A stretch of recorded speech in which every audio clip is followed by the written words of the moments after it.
டேய், எங்க அம்மா பார்த்தா நம்ம வீட்டு வேலை கிளம்பி தெரியுதா? ஏங்க என்னாச்சு? உனக்கு கொஞ்சமா சரி இருக்காடி? எங்க அம்மா கஷ்டப்பட்டு வீட்டுல இருக்க எல்லா வேலையும் பார்த்துட்டு இருக்காங்க. நீ ஜாலியா உட்காந்து ஃபோன் ஓட்டிட்டு இருக்க. கல்யாணம் பண்ணிட்டு புது வீட்டுக்கு வந்தா வீட்டுல இருக்க எல்லா வேலையும் நீ தான் பார்க்கணும்னு வீட்டுல சொல்லி கொடுத்தியா? ஐயோ இல்லங்க, நான் பண்றேன்னு தான் சொன்னேன். அத்தை தான் வேணாம்னு சொல்லிட்டாங்க. அவங்க அப்படிதான் சொல்லுவாங்க. உனக்கு எங்கடி போய் சரிவு? நீ தானே இந்த வீட்டோட மருமக. ஆமா அப்ப வீட்டுல சமைக்கிறதுல இருந்து துவைக்கிறதுல இருந்து பெருக்கிற வரைக்கும் எல்லா வேலையும் நீ தானே பார்க்கணும். ஆமா. எங்க அம்மாக்கு வயசாகிட்டு போகுதுடி.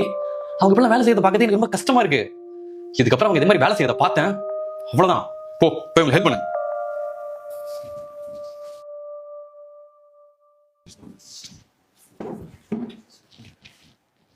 அத்தை நீங்க போய் உட்காருங்க அத்தை, நான் எல்லா வேலையும் பாத்துக்கிறேன். நான் பாத்துக்கிறேம்மா. நீங்க கொடுங்க அத்தை, நானே பாத்துக்கிறேன். எல்லாம் ஒண்ணும் வேணாம், நீ போய் டிவி பாரு. நான் ஒரு 10 நிமிஷத்துல உனக்கு லெமன் ஜூஸ் போட்டு எடுத்துட்டு வரேன். வெயிலுக்கு எதமா இருக்கும். ஐயோ அத்தை, நீங்க எந்த வேலையும் செய்ய வேணாம், நீங்க போய் உட்காருங்க. இப்பெல்லாம் பண்றதை ஃபர்ஸ்ட் நிறுத்துங்க. நீங்க வேலை செஞ்சு என் உயிரை வாங்காதீங்க அத்தை. ஏமா என்னாச்சு?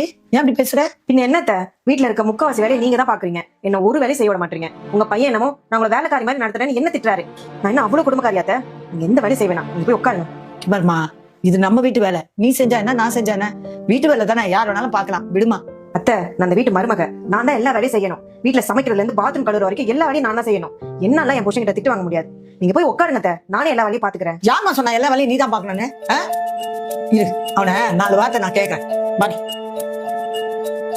ஏய், எந்தடா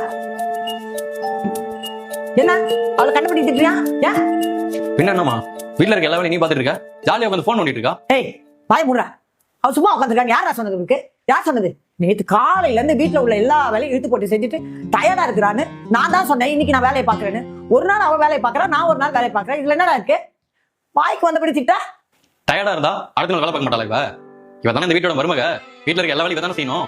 அவ இந்த வீட்டு மருமக, வேலைக்காரி இல்ல. அதை முதல்ல புரிஞ்சுக்கோ. அவளை கல்யாணம் பண்ணி கொண்டாந்தது எனக்கு சேவை செஞ்சு வீட்டு வேலைக்காரியா இருக்கிறதுக்கு இல்ல, உன்னோட குடும்பம் பண்ணி சந்தோஷமா இருக்கிறதுக்கு. புரியுதா? மா, உனக்கு வயசாகிட்டே போதுமா, நீ வேலை செய்யறத பாக்கிறதுக்கு எனக்கு கஷ்டமா இருக்குமா? இவ்வளவு வாய்க்கையே பேசுறியே. என்னைக்காவது லீவ் நாள்ல எங்களுக்கு வீட்டுக்கு ஒத்தாசியா வேலை பார்த்திருக்கியா? நான் ஏமா வீட்டுல இருக்க வேலையெல்லாம் பார்க்கணும்? நான் ஆம்பளை பையமா? ஏன் பொம்பளைங்க தான் வீட்டு வேலை பாக்கணும்னு யாரா சொன்னது? யார் சொன்னது? அது ஒரு வேலை, அவ்வளவுதான். நீ பாத்திரம் கழுவுனாலும் கழுவோம், நான் பாத்திரம் கழுவுனாலும் கழுவோம். புரியுதா? இல்ல இதெல்லாம் ஆம்பளை திமிரு இல்ல. இங்க பாருடா, உங்க அப்பா தான் என்ன கல்யாணம் பண்ணிட்டு வந்து இந்த வீட்டுல ஒரு வேலைக்காரி மாதிரி நடத்தினாரு. நீயும் அந்த தப்ப பண்ணிடாதடா. நீயாச்சும் உன் பொண்டாட்டிய உன்னில் சரிபாதியா பாடுறா. அவ வீட்டு வேலைக்கெல்லாம் கொஞ்சம் ஒத்தாசையா இருந்து அவ கூட சந்தோஷமா இருக்க பாடுறா. புரியுதா? என்ன மன்னிச்சிருங்கம்மா, என்ன மன்னிச்சிருக்க ஊசி. நான் வேற தெரியாம உன்னை திட்டேன். இதுக்கப்புறம் நீ உன்னால முடிஞ்ச வேலையை மட்டும் பாரு. ஆஃபீஸ் முடிச்சுட்டு வந்து நானும் என்னால் முடிஞ்ச அளவுக்கு ஹெல்ப் பண்றேன்.